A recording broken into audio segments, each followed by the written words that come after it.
আসসালামু আলাইকুম গাইজ। একটি জরুরি বিজ্ঞপ্তি, দিন দিন সুরের সংখ্যা বেড়ে যাচ্ছে। তো কেন এ কথা বললাম আপনাদের একটু পরে দেখাবো। ভাই আমরা খুব অসহায়। আমাদের ছোট্ট একটা পুকুর আছে, এই পুকুরে দেখা গেলো যে এক মন মাছ ছাড়লে আধ মনে লাস্টে পাওয়া যায় না। চতুর্দিকে গেলে সুরের বাসা, চুরি করে মাছ নেয়া। আর আমি এখন দেখাচ্ছি আপনাদের পুকুরটার কি অবস্থা আছে। ঠিক আছে, আমি এখন আপনাদের দেখাচ্ছি পুকুরের কি অবস্থা আছে। গাইজ, এটা হলো আমাদের পুকুর। আপনারা বিশ্বাসই করবেন না, আগে মাছে বর্ণন করতো মাছের মতো, ঠিক আছে, আর এখন কান ভুনলো না, ঠিক আছে। তো চতুর্দিকে দেখতে পাচ্ছেন বাড়ি, আর ওই সামনে আমাদের বাড়ি, ঠিক আছে। রাত্রেবেলা এসে তো আমরা ফোর দিনে কথা বললো যে মানে পারা দিন আর কি, ঠিক আছে।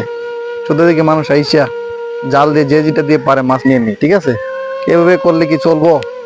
এটা কোনো কথা গাইস বলেন? আমরা এগুলো চুর হলে ফাতি চুর, জাত চুর, ঠিক আছে।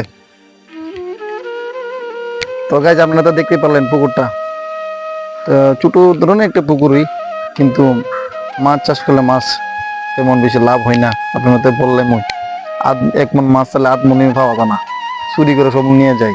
কিন্তু চুরে ধরতে পারলে গাইজ চুরে ফুকি ডামে কেটে লাগিয়ে দেবেন। তো গাইজ কমেন্টে বলে যাবেন চুরের প্রতি কি বিচার হতে পারে যদি ধরতে পারি। Thank you.